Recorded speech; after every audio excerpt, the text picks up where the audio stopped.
भारत में सर्वाधिक बिक्री वाली ई स्कूटर ओकिनावा अब आपके शहर बालाघाट में। New Okinawa I praise plus intelligent scooter, the one for all scooter 2 से 3 घंटे में फुल चार्ज 160 किलोमीटर की रेंज पर उपलब्ध। साथ में भारत सरकार की फेम 2 स्कीम के तहत 49,500 की subsidy. Okinawa praise pro electrifying India की फर्स्ट स्वेग स्कूटर 2 से 3 घंटे में फुल चार्ज 110 किलोमीटर की रेंज में उपलब्ध। भारत सरकार की फेम 2 स्कीम के तहत 28,500 रुपये की सब्सिडी। सुनील ई बाइक मोटर FCI गोदाम के सामने, Gondia road, Kosmi, Balaghat. Sai motor girls school के सामने, लांजी में संपर्क करें 9329075209। प्रकृति ई बाइक बैहर में संपर्क करें 9754096514। अंकु ई बाइक उत्कृष्ट विद्यालय के सामने, कटंगी। Mobile number 7000429620 7999685886।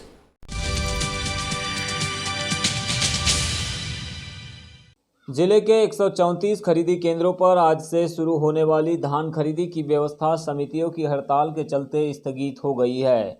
आज समितियों के प्रभारियों ने जिला सहकारी केंद्रीय बैंक पहुंचकर अपनी मांगों और धान खरीदी केंद्रों की अव्यवस्था से नाराज होकर बंद की घोषणा कर दी, जिससे कहीं पर भी धान खरीदी नहीं हो सकी। सहकारी कर्मचारी महासंघ के अध्यक्ष PC चौहान ने बताया कि हड़ताल का कोई इरादा नहीं था, लेकिन उनके सामने मजबूरी ऐसी है कि न चाहकर भी उन्हें हड़ताल करनी पड़ रही है।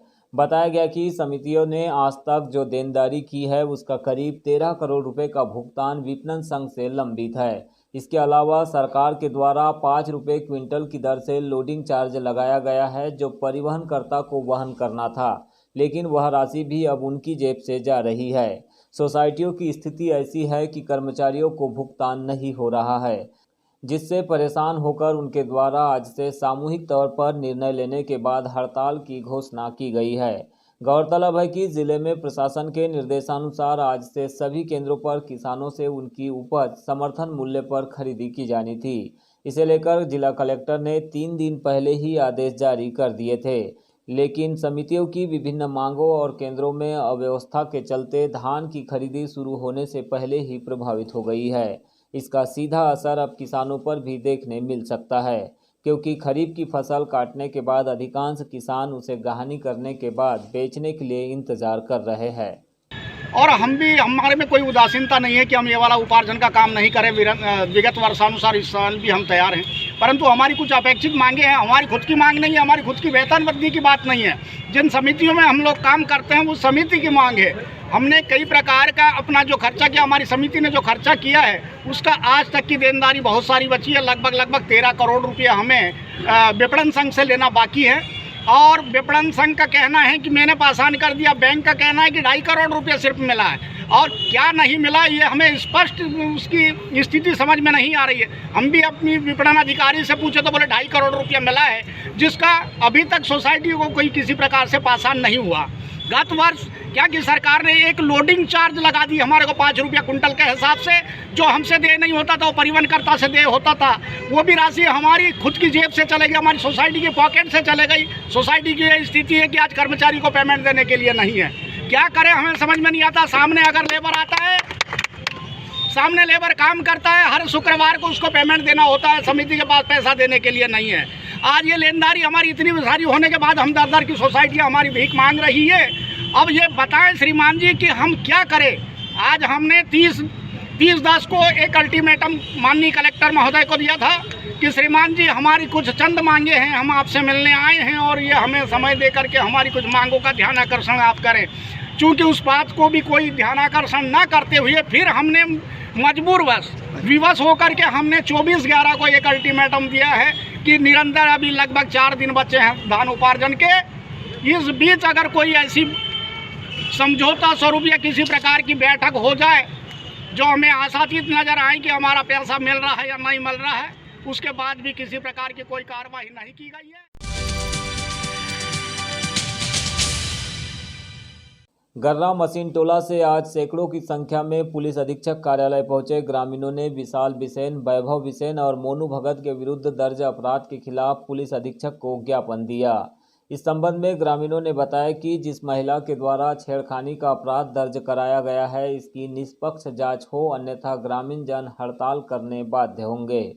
कुछ ग्रामीणों ने यह भी कहा है कि विशाल बिसेन एक स्वच्छ और ईमानदार छवि के नेता है। उनके विरुद्ध षड्यंत्र पूर्वक गलत अपराध पंजीबद्ध होने से वे काफ़ी नाराज है। इसी के चलते उन्होंने आज पुलिस प्रशासन को ज्ञापन सौंपकर पूरे मामले की निष्पक्ष जांच की मांग की है। संघर्ष करो, विशाल भैया संघर्ष करो। हमारे जो जनप्रतिनिधि है वैभव बिसेन जी, बड़े भाई विशाल बिसेन जी और मोनू भगत जी, इनके ऊपर आरोप लगा है कि किसी आदिवासी महिला के साथ छेड़छाड़ किया गया है करके। तो ये जो आरोप है ये गलत है और ये पूरी जनता जानती है, इसीलिए ये पूरी जनता है, माताएं बहनें भाई लोग सब लोग आए हैं और ये आरोप नहीं लगना चाहिए। और आरोप लगाया जिसने भी लगाया है ठीक है, लेकिन हम एसपी साहब से ये मांग करने आए हैं कि इसकी निष्पक्ष जांच हो और जो भी जांच का फैसला होगा उसके बाद हमको मान्य रहेगा, लेकिन जांच होनी चाहिए और निष्पक्ष रूप से जांच होनी चाहिए। जब से इन पे धाराएं लगी है उसके बाद ज्ञापन सौंपे जा रहे हैं, लेकिन अभी तक कुछ ऐसा ठोस कदम अभी तक कोई ठोस कदम नहीं। तो आप लोग अगर जल्द ही अगर कोई इसका परिणाम सामने नहीं आता तो आप लोग के द्वारा क्या किया जाएगा? जनता जनार्दन की मांग है कि धरना किया जाएगा। उसको देखते हुए सब गाँव वासी आए कि इन पे जो आरोप लगाया गया है वो गलत है और इसकी जांच होना चाहिए और इसकी जांच निष्पक्ष होना चाहिए। अगर जांच जल्दी नहीं हुई, निष्पक्ष जांच नहीं हुई तो हम गर्रा क्या अन्य गांवों के साथ भी इसका आंदोलन करेंगे।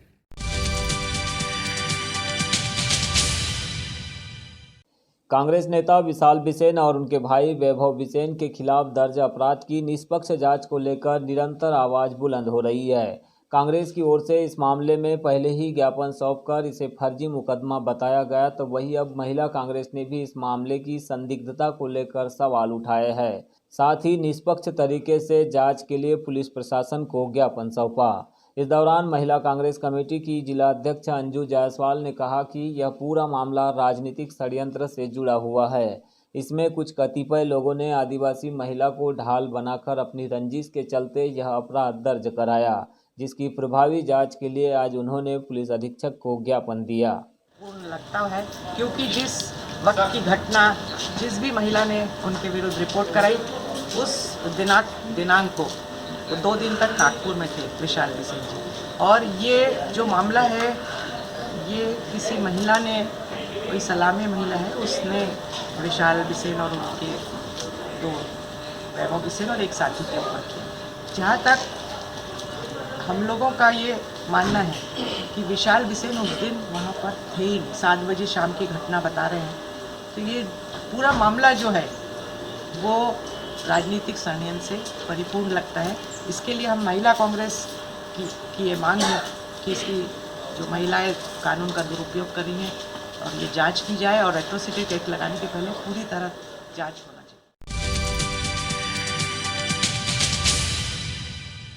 सहकार भारती के जिला स्तरीय सम्मेलन का आयोजन आज नगर के सरस्वती शिशु विद्यालय में 29 नवंबर को संपन्न हुआ, जिसमें मुख्य रूप से सहकार भारती के प्रांतीय अध्यक्ष चौधरी नारायण सिंह, प्रदेश संगठन मंत्री कृष्णकांत द्विवेदी, महिला प्रकोष्ठ की अध्यक्ष किरण मेरावी, राष्ट्रीय मंत्री अशोक टेकाम प्रमुख रूप से शामिल हुए। इसी तरह आमंत्रित अतिथियों में जिला संचालक वैभव कश्यप, संचालक रविंद्र श्रीवास्तव, विहिप के अध्यक्ष संजीव भाऊ अग्रवाल भी उपस्थित रहे। सम्मेलन को संबोधित करते हुए संघ चालक रविंद्र श्रीवास्तव ने सहकार भारती के उद्देश्य को बताते हुए उसके माध्यम से कैसे सहकारिता के क्षेत्र में लोगों की सेवा की जा सकती है, इसके महत्व पर प्रकाश डाला। और जैसा कि बताया कि 1979 में इसकी स्थापना गणेश चतुर्थी के दिन सहकारिता को जन आंदोलनकारी बनाने के उद्देश्य से इस सहकार भारती की स्थापना हुई थी। हमारे जिले में भी ये नया काम, लेकिन सहकारिता के क्षेत्र में जो काम हो रहे हैं और सहयोग के भाव से हो रहे हैं, सब मिलकर काम कर रहे हैं, इस दृष्टि से अभी कुछ छोटे जो काम वो शासन की मदद से हो रहे हैं, शासन के सहयोग से या शासन ने जिस प्रकार का निर्देश दिया वैसे हो रहे हैं, लेकिन एक सब मिलकर उसको काम करके जिस प्रकार का उसकी पंजीयन कराना, उसका रजिस्ट्रेशन करा के मिलकर उसके उद्देश्य को लेकर उसकी जिस प्रकार की जो पद्धति होती है वो हम सब उसको अच्छे से समझेंगे। इस दृष्टि से कार्यकर्ता का प्रशिक्षित होना बहुत आवश्यक है। इस दौरान जिले के विभिन्न क्षेत्रों में सहकार भारती का कार्य कर रहे पदाधिकारी भी मौजूद रहे। सहकार भारती के जिला अध्यक्ष एपी तिवारी ने बताया कि 5 सितंबर को प्रदेश स्तरीय अधिवेशन हुआ था, जिसमें उन्हें संगठन की ओर से जिला अध्यक्ष की जिम्मेदारी सौंपी गई। इसी को लेकर आज जिला कार्यकारिणी के विस्तार के लिए सम्मेलन बुलाया गया, ताकि लोग सहकारिता के महत्व को समझ सके और इसके माध्यम से सहकारिता से जुड़ी योजनाओं का लाभ लोगों तक पहुंचाने के लिए कार्य कर सके। हमारे जिला सम्मेलन का आयोजन किया गया, जिसमें हमारे मुख्य अतिथियों का उद्बोधन, आभार और सहकारिता के बारे में इनका उद्बोधन ये है कि सहकारिता को जागरूक किया जाए। सहकारिता है क्या? सहकारिता में जो विपणन है हमारा वो भी आता है। सहकारिता सोसाइटियाँ जितनी हैं इसके अंतर्गत आती है। सहकारिता के अंतर्गत जो हमारे राशन दुकान है उसमें उसको लेके भी बड़ा अनियमितता होती है। इसी के बीच में हमारे सहकारिता का जो गठन बालाघाट ज़िले में हो रहा है, आज तक सहकारिता को कोई जाने नहीं कि सहकारिता है क्या। लेकिन प्रदेश अधिवेशन जो हुआ 5 सितंबर को, उस अधिवेशन में मैं गया। उस अधिवेशन में मेरे को जिला अध्यक्ष का दायित्व देने की घोषणा की गई थी, जिसके लिए आज जिला सम्मेलन का आयोजन किया गया है। इसमें हमारे ये उच्च पदाधिकारी जो आए हैं कि जो अनियमितता होती है इनकी देख रेख मॉनिटरिंग आप जाके देखिए, गरीबों को मुख्य धारा तक लाइए और उनके जो योजनाओं का लाभ है सहकारिता का उन तक पहुंचना चाहिए। इनमें कई बिचौलिए ऐसे होते कि उन तक लाभ नहीं पहुंचता। ये भी मैं देखता हूं कि जिसका 35 किलो राशन दिया जाता है वो 2 कट्टा राशन लेके जा रहा है 1 कुंटल, और 35 किलो बुढ़िया लेने वाली वहां बैठी, उसका लाइन नहीं लगता। इसी के लिए हमारी ये आज जिला सम्मेलन की बैठक आयोजित की गई है। संविधान फाउंडेशन के द्वारा 28 नवंबर को आयोजित संविधान मेले का समारोह पूर्वक समापन हुआ। इस मौके पर कार्यक्रम में वर्ल्ड बुद्धिस्ट फिल्म फेस्टिवल में बेस्ट एक्टर के अवार्ड से सम्मानित अभिनेता गगन मलिक ने वियतनाम से प्राप्त भगवान बुद्ध की 100 से अधिक प्रतिमाओं का वितरण किया। इस कार्यक्रम में उनके अलावा अखिल भारतीय कांग्रेस कमेटी की सदस्य पुष्पा बिसेन, श्रमजीवी पत्रकार संघ के अध्यक्ष इंद्रजीत भोज, अहिल्याबाई होलकर शिक्षण संस्थान के प्रमुख नितिन गजबिये सहित बौद्ध भिक्षु भी शामिल हुए, जहां संविधान दिवस के आयोजन पर अतिथियों ने अपने विचार भी रखे।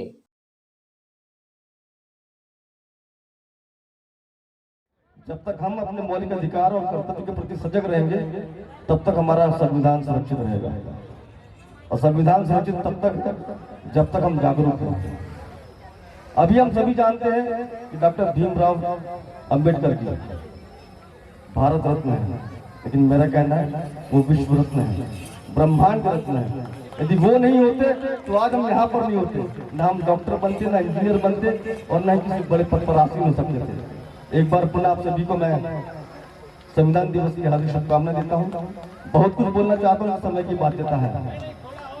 तू जिंदा है तो जिंदगी की जीत पर यकीन कर, तू जिंदा है तो जिंदगी की जीत पर यकीन कर, अगर कहीं ये स्वर्ग तो उतारना जमीन पर। हजार वेश धर के मौत आई तेरे सामने, मगर तुझे न चल सकी, चली गई वो हार के।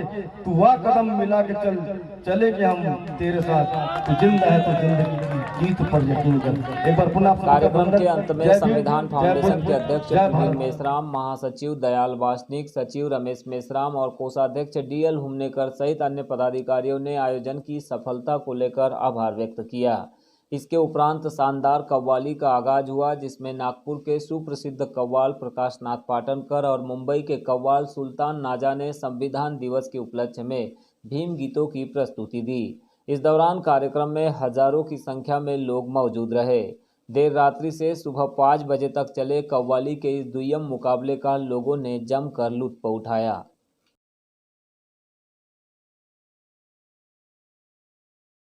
एक शेर सुनना,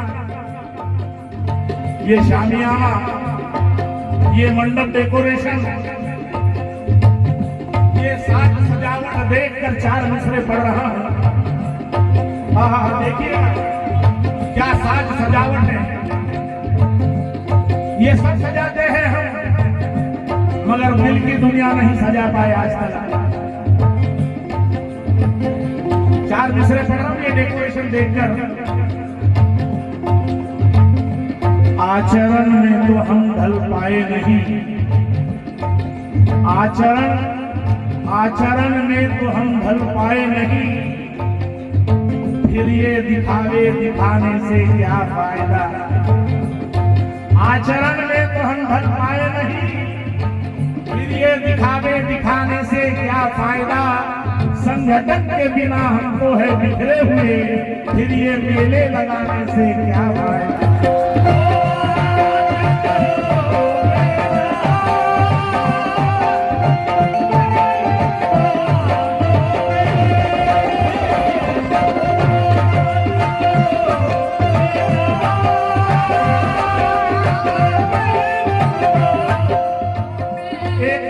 एक नई गजल मैंने लिखी है, वो शेर बतौर शेर के पढ़ रहा हूं।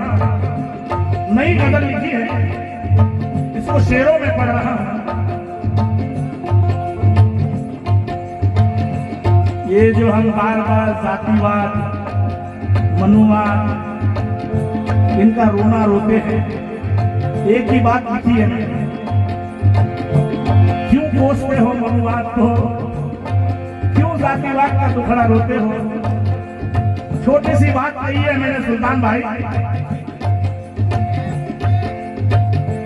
जातिवाद को खुद झुकना पड़ेगा। देखिए क्या प्यारी बात लिखी है मैंने, रविंद्र भाऊ, अरे जातिवाद को खुद झुकना पड़ेगा। तुम एकता का परचम उठाकर तो देखो,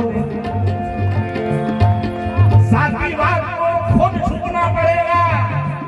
तुम एकता का परचम उठाकर तो देखो, अरे मिलेगा वो सब कुछ जो खो दिया है, जरा अपना दमखम दिखाकर तो देखो।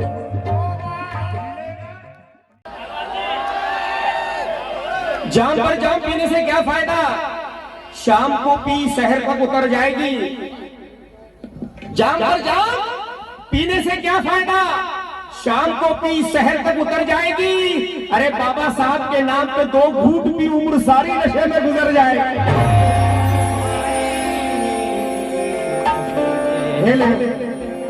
गुजर जाएगी। पसीने से चमन खिलाने वाला, अंधेरे में दीपक जलाने वाला, कितने दिनों बाद आया है इंसान को इंसान बनाने वाला।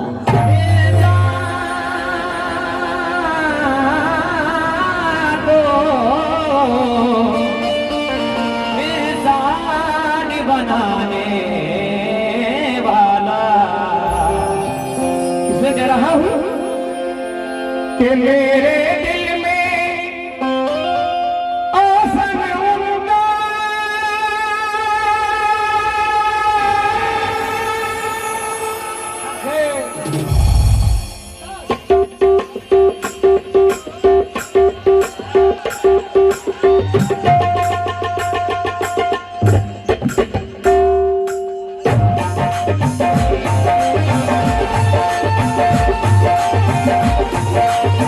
उनका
हाथ जोड़कर करता हूँ खुद भगवान को